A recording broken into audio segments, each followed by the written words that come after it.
Good morning, Pankhurst, and welcome to your first Talk for Writing lesson this week. So, we're on week 3 of remote learning, okay? And for English so far, we've been looking at non-chronological reports. And our non-chronological reports that we've been looking at are related to our topic about the Victorians. So, we've been looking at Victorian inventions in our current lessons. Now, our learning objective today is, can I use a variety of sentence starters? Okay, so in this lesson, we are going to improve our sentences by using a variety of sentence starters. I am going to show you 6 different ways to start your sentences. When writing your non-chronological reports, I really want us to try to use a variety of sentence starters. Here are 6 different ways we can start our sentences. We will look at each one in turn. So, these are the 6 ways.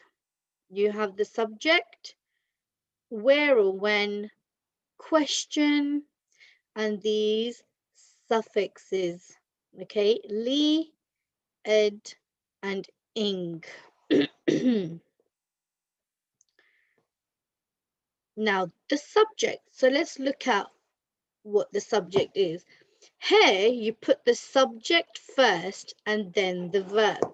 So when you use a subject as a sentence starter, you put the subject first and then you follow it by a verb.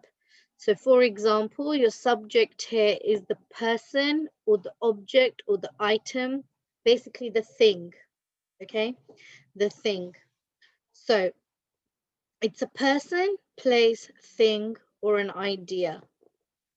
A verb is a word that tells you what the subject is doing. Yeah?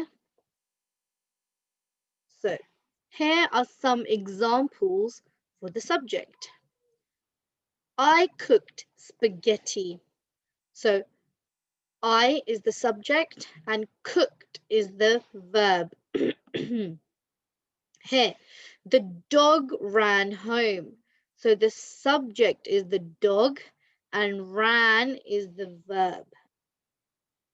And then you have Tallulah read a book. So Tallulah is the subject, so the person, and read is the verb. So she is reading, or she read a book. Now, the subject. Can you think of a sentence that starts with the subject about this invention? I'd like you to pause the screen now and think about it. Okay, fantastic. So you should have written it on your whiteboards or on a piece of paper. Now, where or when? This is when you explain where or when something happened. The sentence can start with words that tell you where something is happening or when something is happening. So, if you look over here where it says where or when, these are some examples: on top of, next to, beneath, on the side of, after, or before. So, on top of, next to, beneath, on the side of are where, after and before is when. Okay? Now, so here are some where words. Okay?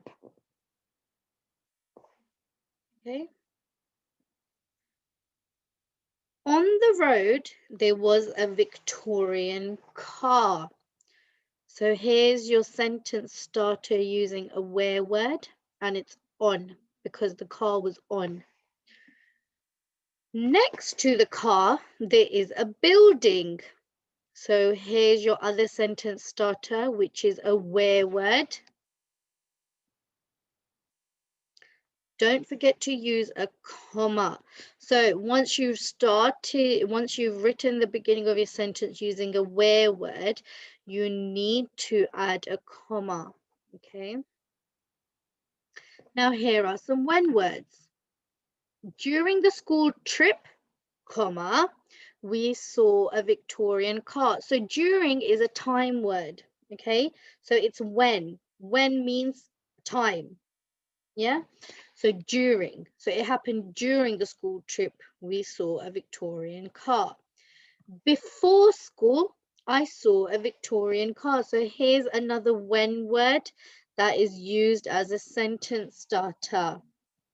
Again, do not forget to use a comma.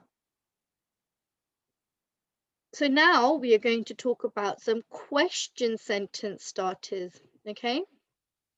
Have you ever thought of starting a sentence with a question? A question makes the reader think. So, did you know is a type of question that you could start your sentence with. Where were you aware that? Have you ever thought that? Okay, so these are some examples of question sentence starters. Now, let's see how it is used in a sentence.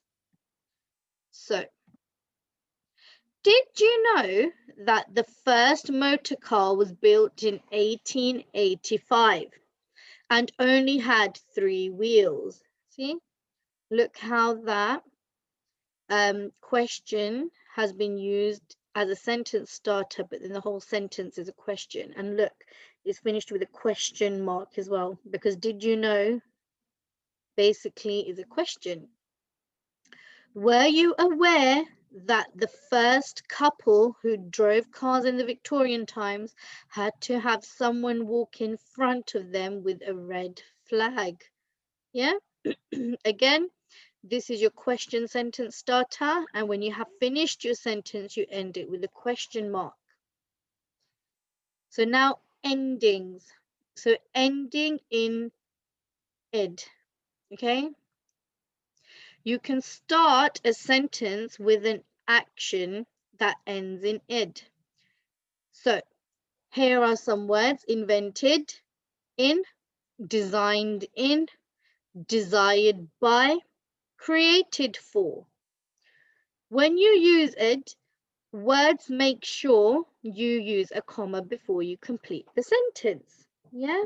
So after you've used your action that ends in ed, you need to make sure you use a comma. Okay. Now let's look at some examples. Invented in 1804, comma, the first steam train was very useful to transport iron and men. Yeah, look how the comma's been used here after the ed word, and then it's carried on with the sentence. Okay, your next sentence is designed by Richard Trevithick. The steam train was incredibly useful when transporting goods.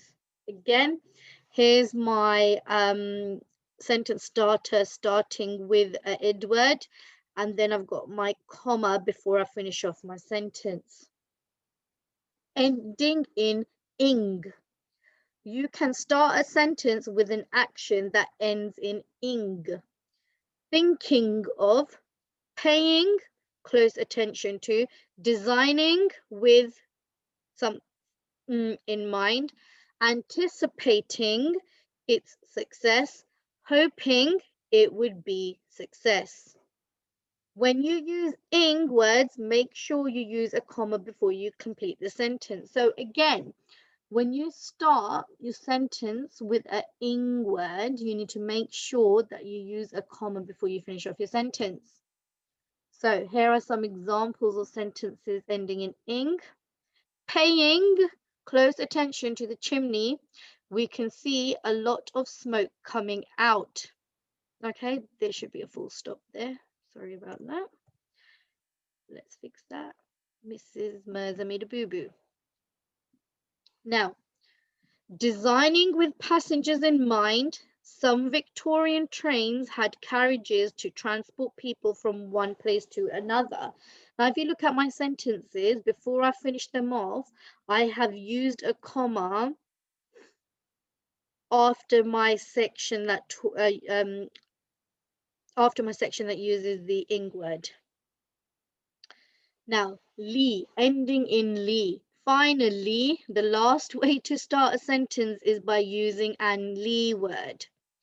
Okay, now here are some ly words for you. Finally, usually, amazingly, normally, surprisingly, unfortunately. So make sure you put a comma straight after using the ly word this time. Okay, so now, like the other two, when we looked at ing and ed, you do not put a comma in the middle of the sentence. Okay, with ly words you put a comma after the ly word. Okay, straight after, before you start writing any other words. Now, ending in ly, here are some examples. Amazingly, the electric hairbrush was said to cure headaches as well as making your hair longer. Now, look how exclamation mark has been used here. An exclamation mark has been used here because there's emphasis on the word amazingly. So it's making you feel the emotions, or the kind of like the feeling behind this electric brush. Usually there would be more than one of these electric hairbrushes in each household. And over here there's a full stop. Okay, so I like the way these sentences have been written because a range of punctuation has been used. Okay, remember, with ly words your comma is after the word. It's not like ing words or ed words where it's just when it's before the before you finish off the sentence. Now, here is a word mat to help you with the task today. Okay, so over here it's telling you what the subject is, and when you start your sentence with the subject, you always have the noun followed by the verb. So the noun followed by a doing word. Okay, then another way to start your sentence is where or when. So these are some of the words. So the first four words: on top of, next to, beneath, on the other side of, are all where. So the position of the thing. Okay, and then the when words are after or before, because that is a time word, and when basically means time. Question. So here are some question examples of how you could start your sentence. Here are some ly words of how you can here are some ly words that you could use to start your sentence. And remember, with ly words the comma is always after the word. Here's some ed words and ing words to start your sentences with. But remember, with the comma, it doesn't the comma isn't used after the first word. It is used somewhere in the middle of the sentence. Now, your task today is, using what we have just learned, please can you improve my paragraph below by using appropriate sentence starters. Try to use different ones. So this is a Victorian teapot. So if you have a look here, that's a Victorian teapot. And here is my paragraph about the Victorian teapot.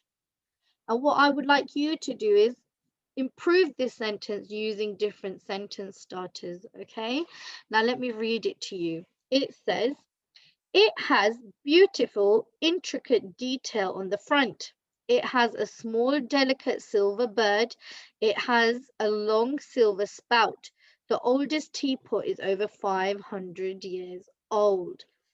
Now, I have a lot of detail in that paragraph, but it's not a good paragraph because I have not used amazing, nice sentence starters. So I need you to use this word map, to help you improve my sentence. Okay, now the best way you can do this year 3 is write out this paragraph as it is, okay? Then go back and pause the video on the word mat, on the word mat. Then underneath my boring paragraph, I want you to improve it using the word mat that you've paused the screen on. Okay, then your extension is, can you add more sentences to this paragraph? So then try and add more to this paragraph to make it an amazing one. Right, good luck, Pankhurst, and I'm looking forward to seeing your work on Tapestry. Goodbye.